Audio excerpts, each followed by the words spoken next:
জান, আসো না, আদর করি। এই হারামি, তুই আমার দিকে এইভাবে এগোচ্ছিস কেন? তোর হাবভাব আমার মোটেও ভালো ঠেকছে না। লে হালুয়া, বিয়ে করা বউয়ের দিকে এগোবে না তো কি রাস্তার মেয়েগুলোর দিকে এগোবে? কেন? ওদের দিকে কেন যাবি তুই? তুমি তো বললে তোমার কাছে না আসতে, আর বউয়ের সাথে রোমান্স না করলে অন্য কারোর সাথে করতে হবে না। ছি, বাজে ছেলে, কি সব উল্টাপাল্টা কথা বলিস? ঘরে বউ রেখে তুই ওইসব মেয়েগুলোর কাছে যাবি? তোর রুচি এতটাই খারাপ? আমি জানি আমার রুচি খারাপ, না হলে তোর মতো একটা মেয়েকে ভালোবাসতে পারতাম, আর শেষ পর্যন্ত আমাদের বিয়েটা হতো। ওয়েট ওয়েট, মনে পড়ছে। এই হারামজাদা, তুই আমাকে বিয়ে করলি কেন? বিয়েটা কি শুধু আমি একাই করেছি? আব্বু আম্মু বলতেই তুইও ধেই ধেই করে নাচতে নাচতে তুইও বিয়েটা করে নিলি, তাহলে এখন আবার প্রশ্ন করছিস কেন?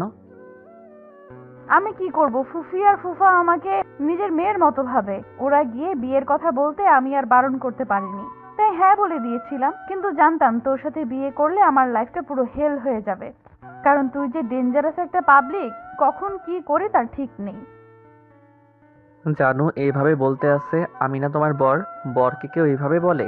দেখো, আমি তোমাকে প্রচন্ড পরিমাণে ভালোবাসি কলিজাটা, আমার সোনাটা, ময়নাটা, পাগলিটা। তোর কথার মধ্যে কিন্তু আমি রহস্য খুঁজে পাচ্ছি।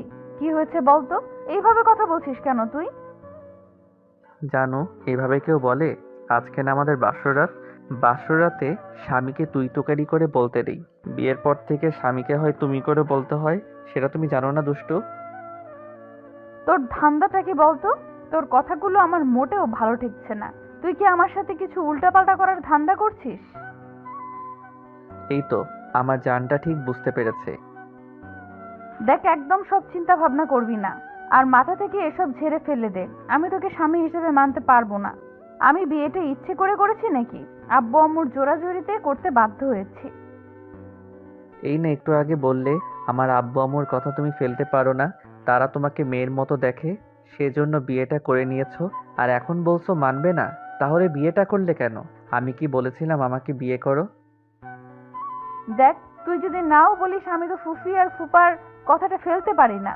তার উপর আব্বু আম্মু বললো তোকে বিয়ে করলে আমি অনেক হ্যাপি থাকবো, তাই বিয়েটা করে নিয়েছি। তোমার কি মনে হয় তুমি আমার সাথে হ্যাপি থাকতে পারবে না, তাই তো? তাহলে সেটা বিয়ের আগে বলে দিলেই পারতে। আমি তো জোর করিনি বিয়েটা করতে, না কোনো নাটক করেছি। হয়তো করিসনি, কিন্তু বাসায় এসব বলে আমাকে বিয়েটা করে নিতে বাধ্য করেছিস। দেখো, যদি সেটাই ভেবে থাকো তাহলে অনেক বড় ভুল করেছো। আমি কখনোই বাসায় বলিনি তোমাকে বিয়ে করব, তোকে ছাড়া বাঁচতে পারবো না। আব্বু আম্মু কি মনে করে যে হঠাৎ করে তোমার সাথে আমার বিয়েটা ঠিক করে দিয়েছে? জানি না। তুই মিথ্যা বলছিস। আমি কালকেই ফুপি আর ফুপার কাছ থেকে সবটা জেনে নিব। তারপর যদি সত্যি হয় বিষয়টা, তোকে আরং ধোলাই করব। হারামি, দেখে নিস। তোর জন্যই আমাকে এই বয়সে বিয়েটা করতে হয়েছে। হোয়াট দ্য কথা! এই বয়স মানে তোমার কি বিয়ের বয়সটা হয়নি? তোর কি মনে হয় এই তো কয়েকটা মাত্র বছর বয়স আমার এখনো? এখনো কি কচি, তাই তো? কি সব বাজে ভাষা! এসব ভাষা তোকে কে শেখায়, হ্যাঁ? এগুলো শেখানোর মানুষ তো ফুপি ফুপা হতে পারে না। তাহলে এসব বাজে কথা কোথা থেকে শিখলি? জানটা, শোনো, কথা ঘোরানোর চেষ্টা করো না, এসব নাটক বাদ দাও, আর আমার কাছে আমরা বাসর করি। না, একদম না। আমি তোর কাছে আসবই না। আর বাসর, সেটা তো ইম্পসিবল। তোর সাথে 1 মিনিট যেখানে থাকা সম্ভব না, সেখানে বাসর করা? বরের সাথে করবে না তো কার সাথে করবে? বাসার দারোয়ানের সাথে করবে, ডেকে দিবে ওকে। ফাজিল একটা! এসব কি বলিস? তোর চিন্তাধারা তো বাজে কেন বলতো? তাহলে কি বলবে? তুমি যেভাবে উল্টাপাল্টা বলছো তাতে বাংলা ছবির ডায়লগগুলোকেও হার মানাবে। আমি কিন্তু এখন অবধি বাংলা সিনেমার একটা ডায়লগও দেইনি। তাহলে তুই বুঝতে পারলে কি করে? সব ডায়লগ মুখে দিয়ে দিতে হয় না, তুমি তো বলেই দিয়েছো তুমি আমাকে স্বামী হিসেবে মানতে পারবে না, তাহলে বিয়েটা করলে কেন? কারণ তুই আমাকে ভালোবাসিস, ওই জন্যই। আর আমি চাই না আমার জন্য কেউ কষ্ট পাক। আমাকে ভালোবেসে কেউ সারা জীবন কষ্ট পেয়ে যাক। আর আমি সেটা জানার পর কি হ্যাপি থাকতে পারবো তোর মনে হয়? সিনথিয়ার কথাতে শুভ অসহায়ভাবে ওর দিকে কিছুক্ষণ তাকিয়ে থেকে মাথাটা নিচু করে নিল। সিনথিয়া বুঝতে পারল শুভর দুর্বল পয়েন্ট হিট করে ফেলেছে, তাইও কোনো কথা বলতে পারছে না। আর সিনথিয়া খুব ভালোভাবেই জানে শুভ ছোটবেলা থেকে ওকে পছন্দ করে, আর এখন এত বেশি ভালোবাসে যে ওকে ছাড়া একটা মুহূর্তও থাকতে পারে না। সিনথিয়া জানে শুভ সব সময় ওকে চোখে চোখে রাখে। ও কোথায় কি করে, কোথায় যায়, কার সাথে মেশে, সবটাই ওর খেয়াল রাখে। এমনকি যখন রাতে সিনথিয়াকে দেখতে ইচ্ছে করে তখন শুভ লুকিয়ে গিয়ে সিনথিয়াকে রাতে দেখে আসে।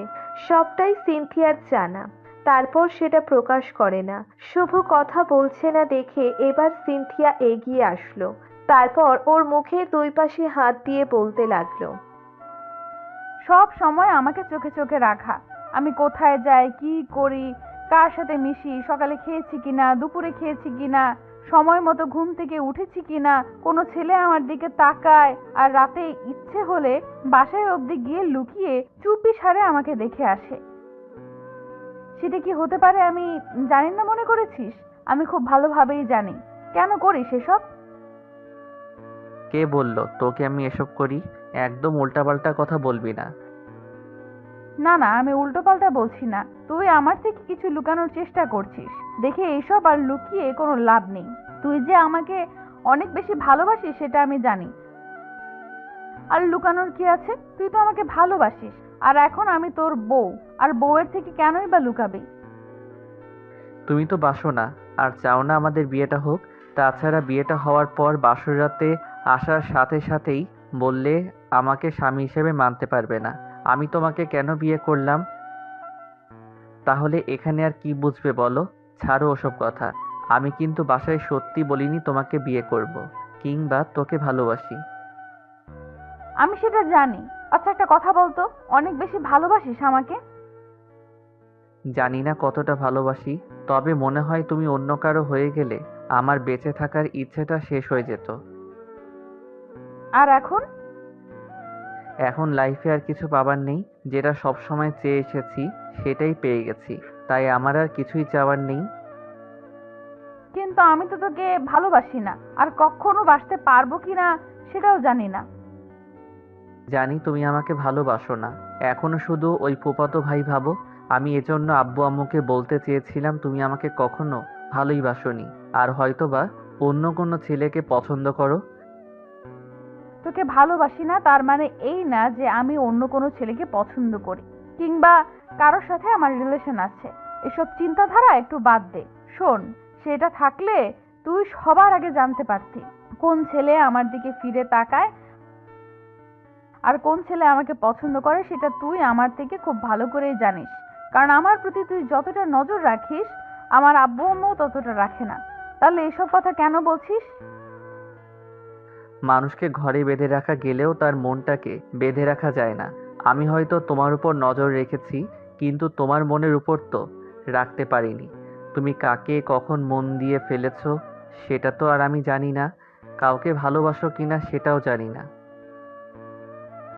হয়তো চোখের সামনে দেখে বুঝতে পেরেছি যে তুই কারোর সাথে কথা বলো না, কিন্তু লুকিয়ে লুকিয়ে কার সাথে প্রেম করো না। কথা বলো সেটা আমি কি করে? আরে বাবা, বললাম তো আমি কাউকে ভালোবাসি না, সেটা তুই করতে দিতি নাকি? কোনো ছেলেকে তো আমার আশেপাশেই আসতে দিতি না। কলেজের কয়েকটা ছেলের কথা মনে নেই যে আমাকে প্রপোজ করেছিল, আর তুই তার হাড় গোড় ভেঙে হসপিটালে ভর্তি করিয়ে দিয়েছিলি। ও তোমাকে প্রপোজ করবে কেন? ওর সাহস কি করে হয় তোমাকে প্রপোজ করার? ওই জন্যই পরবর্তীতে আর কারো সাহস হয়নি আমাকে প্রপোজ করার। আচ্ছা একটা কথা বলতো, পৃথিবীতে এত মেয়ে থাকতে তুই আমার মধ্যে কি এমন দেখলি যার জন্য আমাকে ভালোবাসলি? আর আমি কি এত বেশি সুন্দর যার জন্য তোর আমাকেই পছন্দ হলো? জানি না, ভালোবাসতে গেলে শুধু চেহারায় দেখলে হয় না, মনের মিল থাকতে হয়। আমি শুধু তোমার চেহারাটাকে নয়, পুরো তোমাকেই ভালোবেসেছি। তোমার মন প্রাণ সবটাকে ভালোবেসেছি। কিন্তু তুই বুঝলি কি করে যে আমি একটা ভালো মেয়ে, আমার মনটা অনেক সুন্দর? সেই ছোটবেলা থেকে তোমাকে দেখে আসছি, আমি যদি তোমাকে চিনতে না পারি তাহলে আর কে চিনবে বলো? আমি জানি সেটা। তাছাড়া আব্বু আম্মু বলে তুই অনেক ভালো ছেলে, তোর সাথে যার বিয়ে হবে সে অনেক হ্যাপি থাকবে। আর তুই আমাকে যতটা কেয়ার করিস, আব্বু আম্মু ততটা আমাকে চোখে চোখে রাখে না। তার মানে মামা মামি অনেক আগে থেকে ঠিক করে রেখেছিল তোমার আমার বিয়েটা দিবে, তাই তো? সেটা তো বলতে পারবো না, কিন্তু যখন তোর আব্বু আম্মু আমাদের বাসায় গিয়ে বিয়ের কথাটা বলেছে, তখন আব্বু আম্মু অনেক খুশি হয়েছিল। আমি জানতাম না ওদের মাঝে এসব নিয়ে আগে কোনোদিন কথা হয়েছে কিনা। আমার মনে হয় ওরা চাইতো আমরা দুজন দুজনকে বিয়ে করে অনেক হ্যাপি থাকি। কিন্তু তুমি তো হ্যাপি থাকতে পারবে না। তুমি একটাবার ওদের বলতে পারোনি আমাকে ভালোবাসো না, বিয়ে করতে চাও না? একবার যখন বিয়েটা হয়ে গেছে, তখন ভালো তো বাসতেই হবে, আর মেনেও নিতে হবে। বারবার এসব কথা কেন বলছিস? শোন, আগে ভালোবাসতাম না, এখন বাসার চেষ্টা করব। এতে তুই এত আপসেট কেন? তোর তো খুশি হওয়ার কথা ছিল। যেখানে তুই আমাকে ভালোবেসে নিজের করে পেয়েছিস, সেখানে তুই হ্যাপি না? আমি অনেক হ্যাপি তোমাকে জীবনে পেয়ে। সবচেয়ে বেশি খুশি হয়েছি, আমার লাইফে আর কিছু চাই না। তাহলে মুখ গোমড়া করে আছিস কেন? একটু হাস। জানি না তোমার মাঝে কি আছে, তারপরও প্রচন্ড পরিমাণে ভালোবাসি। কখনো বলতেই পারিনি কতটা ভালোবাসি। ভয়ে থাকতাম যদি তুমি আমার সাথে কথা বলা দেখা করা বন্ধ করে দাও, তাহলে তো আমি নিঃশেষ হয়ে যাব।